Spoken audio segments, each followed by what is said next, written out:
When we talk about how these tiny little actions can lead to just massive life-altering results over time, Yeah. you really have to start with that ancient Greek idea, the Sorites paradox. It's the perfect way to frame it because it just forces you to confront accumulation, head on. The heap of sand. Exactly, the heap of sand.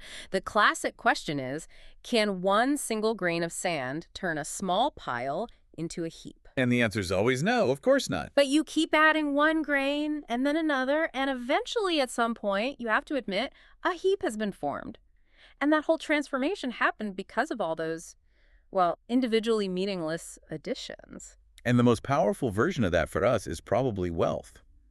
A single dollar can't make you rich. Absolutely not. But you add another, and at some invisible point, those single dollars stack up and become something that changes your life. And that's the logic behind atomic habits. It's this idea that real transformation, it's not about some huge one-time fix. Wow. It's about committing to this continuous stacking of, 1,001% improvements. Okay, but that makes perfect sense in theory. Here's where I think most of us hit a wall. You, the listener, you probably tried this. You meditate for 1 minute, you read one page. And after a week, nothing. You see zero change. Why does it feel so pointless when you're in the thick of it? Because when you're starting out, you're not just adding a good habit. You're battling the entire weight of your existing system. Total inertia. Total inertia. Initially, those small improvements, they get completely washed away by the weight of the system. All your ingrained routines, your environment, everything is just, it's working against you. Right, so it's like adding a single grain of sand to the positive side of the scale, but the other side is already loaded down. Exactly. Right. And the real problem isn't just that it's slow, it's that the progress isn't linear. People expect, 1 unit of effort equals 1 unit of result. Yeah, straight line up. But improvement is exponential. So for a long, long time, you're stuck in what's called the valley of disappointment. You're doing the work, but you're seeing nothing. And that is incredibly demotivating. Can you put a number on that? Because exponential can feel a little abstract. Sure. I mean, the math is pretty stark. If you get just 1% better every day for a year, you end up 37 times better. 37 times. Wow. But the flip side is just as powerful. If you get 1% worse every day, you're basically down to 0 by the end of the year. And that's the painful part. You're putting in that 1% better work, but for the first month, maybe 2, you're still just. You're in the 1 to 5% range, and that feels like nothing. You haven't made a heap yet. Exactly. And that's where people quit. Right there. They quit before the magic happens. But if you can push through that valley, you eventually hit a tipping point. Ah, the tipping point. It's that moment where your efforts finally reach a critical mass, the scale starts to move fast, and you finally feel that psychological payoff. And that changes everything, doesn't it? Yeah. Because before that point, you're fighting the system. Right. But after it, the system starts working for you. It actually becomes easier to do the good habit than to not do it. Yes. Your environment is now on your side, your identity has started to shift, and all that inertia that was dragging you down, it's now pushing you forward. Okay, so if the system is that powerful,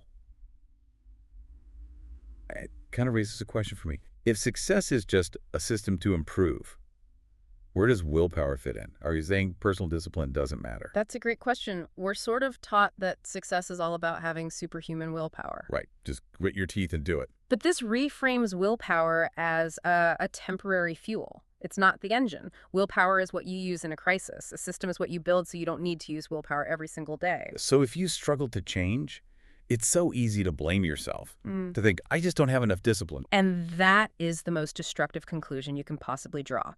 The real insight here is that the problem is not you. You're not a failure. You just have the wrong system for change. It's a technical problem, not a moral one. Precisely. It means you don't have to try harder. You have to think smarter about how you structure your life. You look at those top performers, Olympic athletes, amazing artists, surgeons.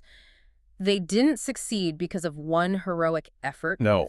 They succeeded because they committed to tiny, sustainable, unrelenting improvements. They built a system, and they stuck to it. Okay, so let's get practical. How do we build this better system? This is where the 4 laws of behavior change come in. That's right. And what's brilliant about them is they treat habits as things that exist on a spectrum from, totally effortless to incredibly difficult. And our only job is to rig the game. Rig the game. You engineer your life so every good habit gets pushed all the way to the effortless side, and every bad habit gets pushed to the difficult side. Okay, so let's walk through them. Let's start with the first and maybe the biggest hurdle. Just remembering to do the thing. If you keep forgetting, the first law is make it obvious. This is all about cues. And there are two great tools for this. The first is called an implementation intention. Right. So instead of a vague goal like, I'll exercise more, you get super specific. I will do this behavior at this time in this place. That clarity makes a huge difference. And the second tool is habit stacking. You anchor your new habit to one you already have. So you don't try to remember to meditate out of the blue. You say, after I pour my morning coffee, I will meditate for 1 minute. Your coffee becomes the trigger. And the opposite for a bad habit, of course, is make it invisible. If you don't want to eat cookies, get them out of the house. Okay, that covers memory. But what if you remember, but you just have zero desire to actually do it? It feels like a chore. That's the second law. Make it attractive. You have to increase the pull. And the key strategy here is temptation bundling. Give me an example of bundling. Okay, so let's say you need to get on the treadmill, but what you want to do is listen to your favorite true crime podcast. Yeah. You bundle them, you make a rule. You are only allowed to listen to that podcast while you are on the treadmill. You're using the thing you want to do to pull you through the thing you need to do. That's smart. And for bad habits, you make them unattractive. You find a way to associate them with a negative feeling. Exactly. Okay, so now, law 3. Sometimes you remember, you're even motivated, but the task itself just seems too hard, too much friction. Yeah, the effort to just get started is overwhelming. That's when you use the third law. Make it easy. You Yeah. have to shrink the habit, and the best way to do that is the 2-minute rule. The 2-minute rule. You scale down any habit until it can be done in less than 2 minutes. Your goal isn't to run a marathon. It's just to put on your running shoes. Precisely. The point isn't the workout. The point is to master the habit of showing up. Once your shoes are on, you might just keep going. You're building momentum. And this is also about designing your environment, right? Yeah. Reducing friction. Absolutely. Lay out your workout clothes the night before. Put the healthy food at eye level in the fridge. You want to make the good choice the path of least resistance. Which brings us to the last law. This feels like the one that separates a short-term fling from a long-term change. Sticking with it. Yes. This is where our brains work against us. We are wired for immediate reward. And good habits have delayed rewards. You don't get fit after one workout. But bad habits, like eating junk food, have very immediate rewards. So the fourth law has to bridge that gap. Make it satisfying. You have to give yourself an immediate win. How do you manufacture satisfaction? Visual tracking is huge. Putting an X on a calendar, moving a paperclip from one jar to another. That little action gives you a tiny hit of dopamine. It's a visual record that proves you're making progress. It feels good now. And for bad habit, you'd make it immediately unsatisfying. Like having an accountability partner you have to pay $5 to every time you slip up. Right, an immediate cost. So there you have it. Make it obvious, attractive, easy, and satisfying. It's a full toolkit. But it's not a one-time setup, is it? You don't just fix your habits and then you're done for life. No, not at all. This whole adjustment process has to be continuous. There is no finish line. There's no permanent solution. That feels like a really important point. Because it's so tempting to look for that one hack that's going to solve everything forever. And that doesn't exist. Your life changes. You get bored. A habit that was once easy becomes hard again. You are constantly monitoring your system, finding the next bottleneck, and then rotating through those 4 laws to fix it.